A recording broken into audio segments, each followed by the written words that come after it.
Welcome sa ating YouTube channel, Main Child Reaction Vlog. For today's video, ang ating pag-uusapan ay patungkol kay Main at kay Alden. Kung saan, ito nga po hanggang ngayon, mga ka-Aldab, ay hindi pa rin po sila makamove on. Pero ewan ko nga ba, lagi nilang sinasabi sa atin na kapag nag-post po tayo ng mga photos ni Main at saka ni Alden, sinasabi raw nila na mag-move on na daw tayo.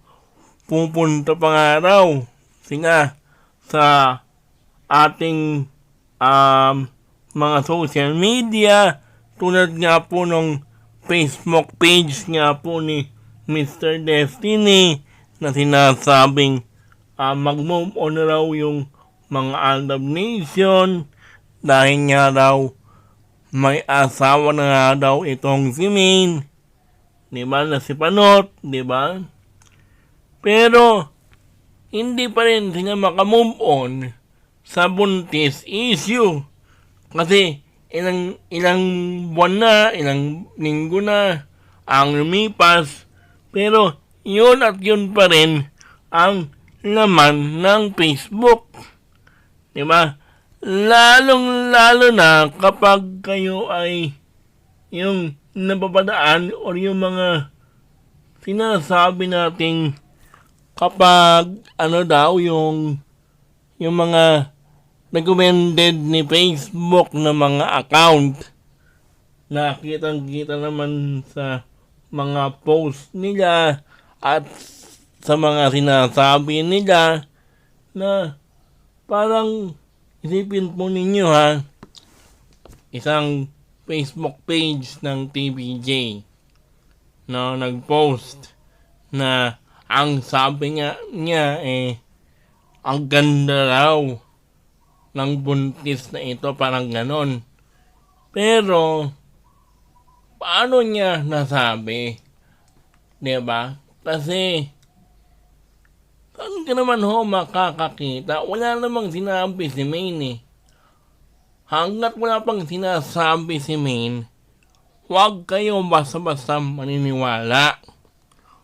No? Kasi hanggat wala pang sinasabi yung tao, pero yung mga taong naniniwala o napapaniwala sa mga ganyang mga fake, mga post na yan, ewan ko nga ba, parang karamihan po yata sa mga Pilipino ngayon ay madaling maloko or tanga, no? Sorry sa mga matatamaan sa aking mga sinasabi rito. Ewan ko nga ba, bakit nga ba karamihan sa mga nagko-comment doon sa mga Facebook page, sa Twitter or sa Instagram, na bakit paniwala kayo sa mga ganyang mga Facebook page or mga account na yan na nagkalat, diba? Wala pang sinasabi yung si Main, diba? Tapos kitang-kita naman po rito sa picture na aking ipinapakita sa inyo ngayon, na parang kitang-kita naman na parang inedit or ewan ko lang kasi parang hindi naman ganito yung leeg ni Main Mendoza. Di po ba? Mga ka-Aldab, ang ganda-ganda ni Main Tapos pinapakita niya na Adam sa apple, di ba? Ewan ko nga ba. Tapos ganoon din yung kay Alden Richards at kay Catherine Bernardo, na paniwala kayo sa mga nakapost sa Facebook at saka sa Twitter or sa Instagram talamak nga po sa Facebook. Kada scroll mo ay cut din ang lumalabas na parang gustong-gusto niyang paniwalain yung mga tao na ito nga pong si Alden at saka itong si Catherine Bernardo ay sila na nga po, no? Yung para bang kailangan maniwala kayo sa akin, maniwala kayo sa amin, mga ganon, di ba? Kitang-kita naman ho doon sa nabasa kong post na para bang sinasabi nung Marites University na para bang kiniklaim nila na nag-date nga po raw itong si Alden at saka itong si Catherine Bernardo dahil nakita raw na nakikipag-date. Nanood pa nga ng movie. Saan ka naman ho makakakita? Di sana bago magsimula yung pinikula or yung pagpasok pa lang sa mall kung saan man nagpunta itong dalawang ito, di sana may mga meron na nga pong nakakita doon sa dalawa, di ba? Or may mga video, di ba? Tulad nga po nito, di ba? Sa sinasabi niya ni Christopher Min niya po rito na parang pinapatamaan po raw tayo na kailangan na daw nating magpatingin sa doktor sa pag-iisip nga po, no? Or yung mga doktor sa pag-iisip nga yung mental, di ba? Yung mga ganon. Saan ka naman ho makakakita?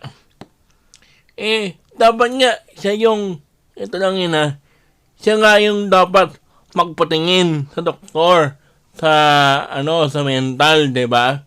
Kasi kung ano yung sinasabi niya na tingnan mo nga yung kay Bea Alonzo, bakit siya kinasuhan or bakit siya sinampahan ng kasong rebelo itong si Christopher Min at saka itong si Ogie Diaz? Kasi nga napuno na yung si Bea Alonzo diba? Napuno na yung tao sa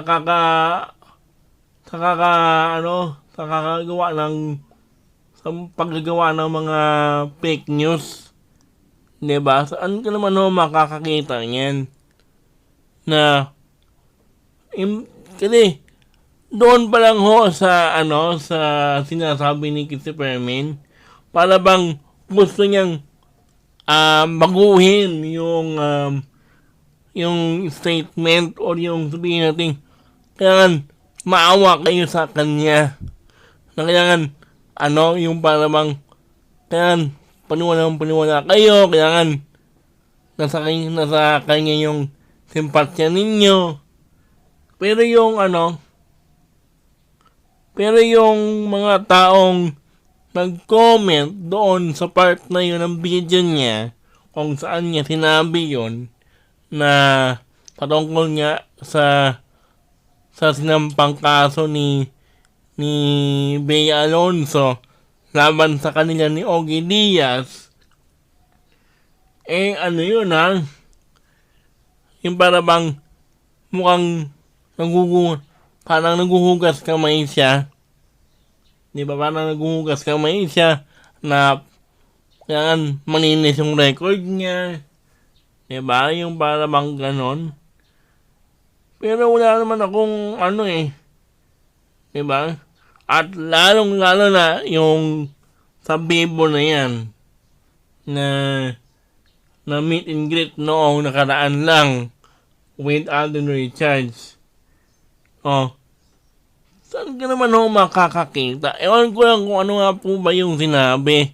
Basta ang sabi raw nito ni ni Lola, kamusta nga po raw itong si Maine at saka itong si Alden. Diba? Na itanong nga po ng matanda. Siyempre, alam naman natin kung ano yung isasagot ni Alden, diba? Pabor po sa atin yon.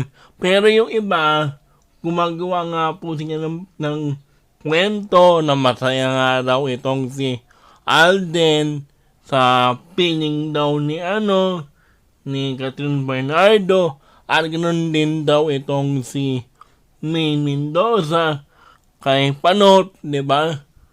Samantalang, Diyos ko, alam niyo po ba, matagal ko itong gustong sabihin sa inyo. Diba, noong birthday niya po ni Maine, noong March 3, 2023, sinasabi raw nilang asawa ko ni May Mendoza. Isipin mo yun, ha? Sumali siya or siya yung yung player nung segment na therapy. Pero hindi niya alam yung mechanics nung segment. Ibig sabihin, hindi talaga siya na-orient or hindi niya pinanood yung mga past episode ng Itbulaga. Kasi kung alam mo yan, diba? Kung gusto mong mapaniwala yung mga taong nanonood sa Itbulaga, doon pa lang nagsablay na diba? Sablay nga yung guesting nga po ni Panot doon sa segment na therapy. Diba? Bilib yung mga tao. Dahil nga, first time ever na nagpunta nga daw itong si Panot doon sa borbarte ng mga dabarkads. Pero, saan ka naman makakakita? Hindi man lang pinanood ni Panot yung segment ng Itbulaga na kanyang kanyang sasalihan, diba? Saan ka naman makakakita niyan? Diba? Pasensya na kung ito yung aking sinasabi sa inyo ngayon. Matagal na to yung aking sinasabi. Pero dito nga po, saan ka naman makakakita, Dito nga po sa sinasabi ni Christopher Maine na ang sabi po niya, opo, dapat na talaga magpatingin tayo. Kapag ganyan na alam nating walang anak si Alden at si Maine at hindi sila naging mag-asawa. Diba? Yung para bang kasi dito nga po sa sinasabi niya, para sa akin, siya dapat yung magpatingin, di ba? Kasi, meron nga po akong, meron nga akong napanood na ang sabi nga nung isa nating kaaldab, yung yung mga reaction daw na sinasabi o yung mga komento raw ni Christopher Maine na alam po naman natin na yung mga kaibigan daw niya, na lagi niyang binabati sa kanyang programa, diba? Na sabi ni gito, sabi ni ganyan, para bang, alam mo yun, parang pati sinasabi niya na wala naman daw ganon. Or gawa lang daw ni Christopher Min na ganito yung sinabi ni ganyan, ganito yung sinabi ni ganon, diba, na mga kaibigan niya na nag-react o nag-comment doon sa live niya, nagamit-gamit niya yung kanyang cellphone na sabihin natin sinauna or yung sabihin natin Nokia 3310 or 3320 ba yun? Basta mga ganong cellphone yung Nokia na sinauna. Diba yung maliit na pang text lang, pang tawag lang yung kayang gawin, diba? Na sa panahon ngayon, bihira ka nang makakakita ng ganong cellphone na Nokia ang tatak.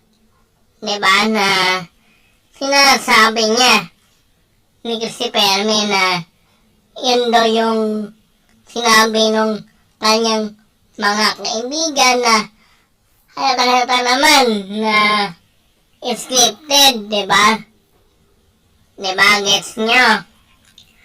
Kaya pala sa kakaganyan niya, ni Ogie Diaz, saka ni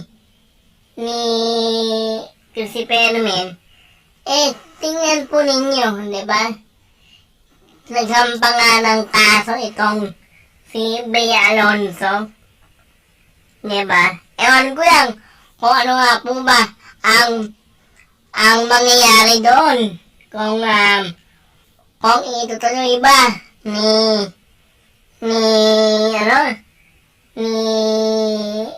Bea Alonzo yung kaso laban kay Christopher Min at kay Ogie Diaz.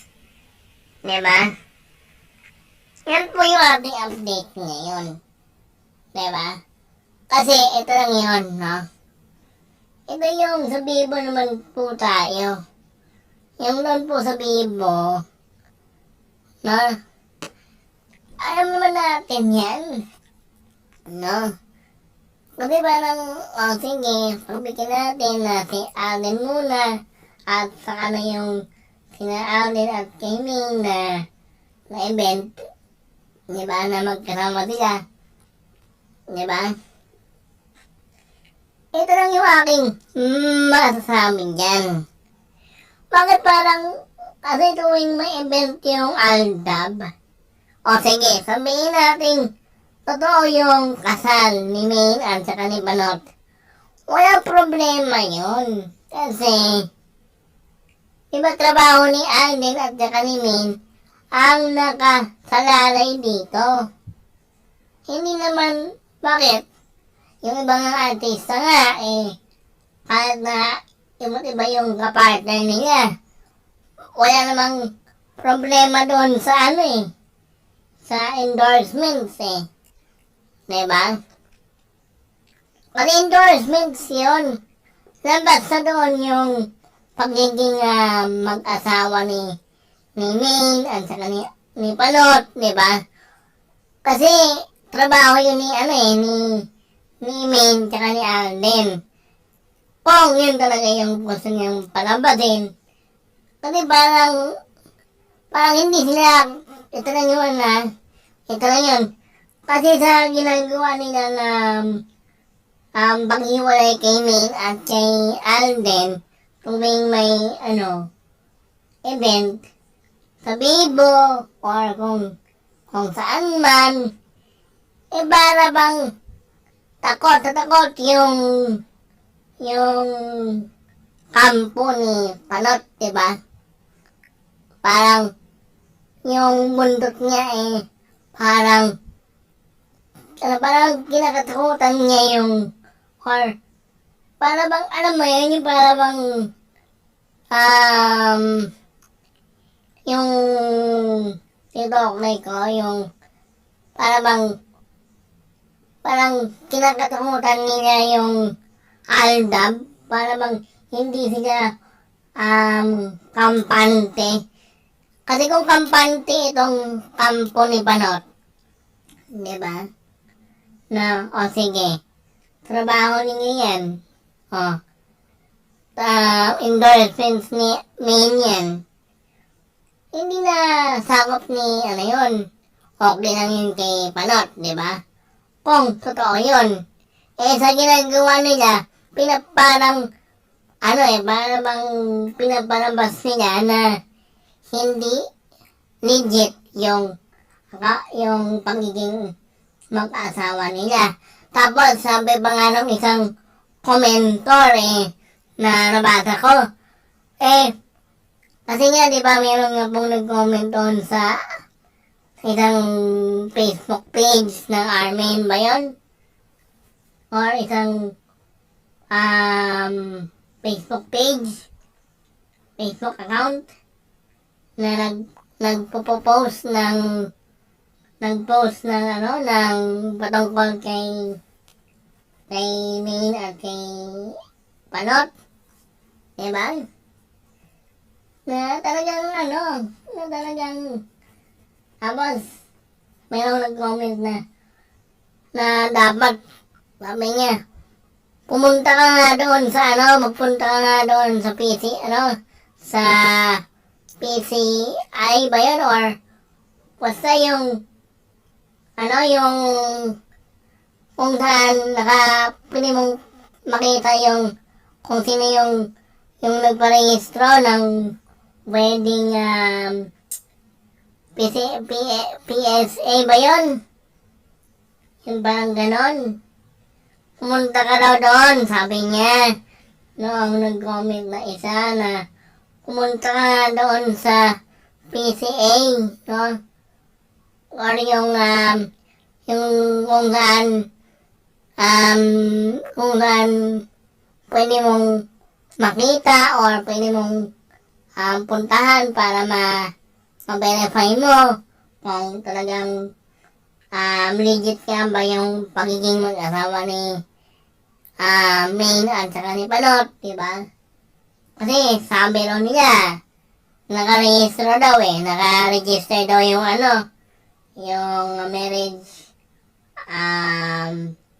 marriage contract nila. Diba? Yan daw yung pinapalabas nila na dapat munta ka daw doon sa kung saan naka-register yung Eh, tanong, kahit pumunta ko tayo doon sa sa lugar na yon or kung saan man yan, dapat, diba? Kasi, sa pagkakalam ko, privado yun private po yun Hindi po pwedeng, basta-basta ipakita yung, kung sino yung, yung naka-register doon, di ba? Mga kaaldab. Kaya, sabi ko, para siyang, alam mo yan, yung parang hanggang ngayon kasi hindi pa rin nila matanggap no?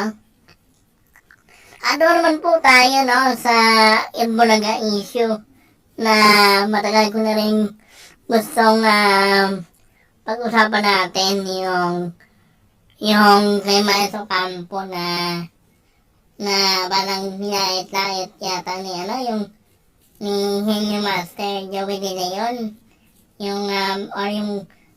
yung body shaming na tinatawag nila, na sinasabing madaba daw itong si Maestro Campo. Ito lang yung aking masasabi dyan. Matagal na yan ginagawa ni Henry Master na body shaming sa mga host nila. Normal na po yan sa mga host nila, pero siyempre, pa rin yan, nasaktan pa rin itong si Maestro Campo sa ginawa ni Henry Master sa kanya. Kasi, diba, ilang taon pa lang itong si Miles, diba? Kahit sabihin pa natin na ilang taon na, matagal na nilang kasama itong si Miles mula pa nung nasa GMA pa yung El Bulaga. Siyempre,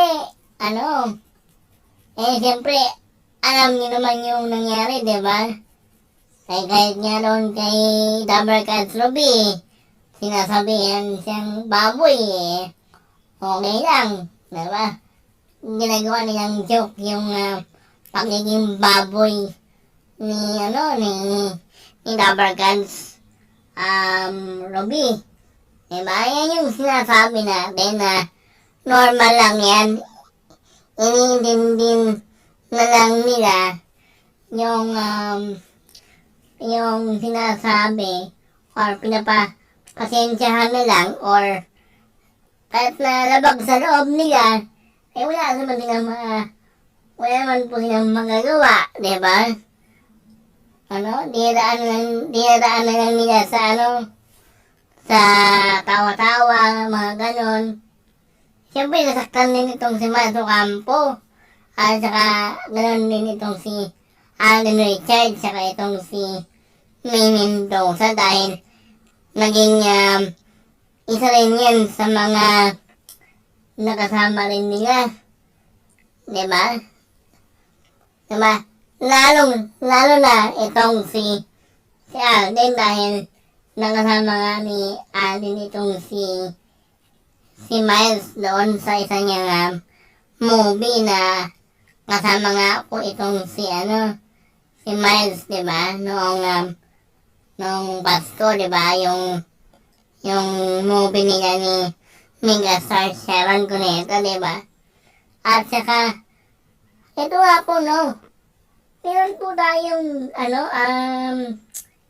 update patungkol nga po kay Alden Richards na para mayroon po akong, nakitang, sinasabi raw nilang another, E-Heads concert ba yun? Parang ganon. Na si Alden Richards nga po yung producer ulit nun. Wow ha. Ewan ko lang dahil yun pa lang yung nakikita kong post ngayon. Wala pa pong confirmation yun kung ganyan po mangyayari yung another Eraserheads concert with Alden Richards, diba?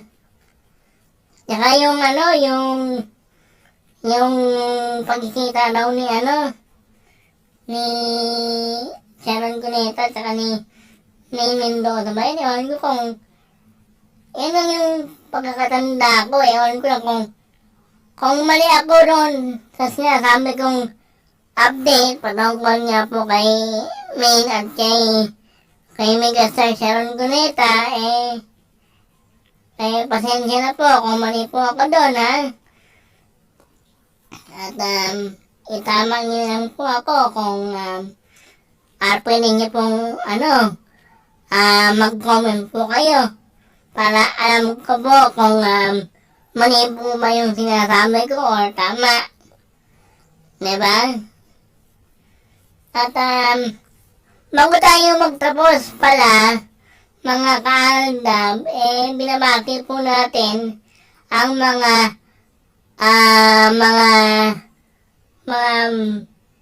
nanay or mga lola or yung mga magulang na tumatayong nanay at tatay sa mga anak nila.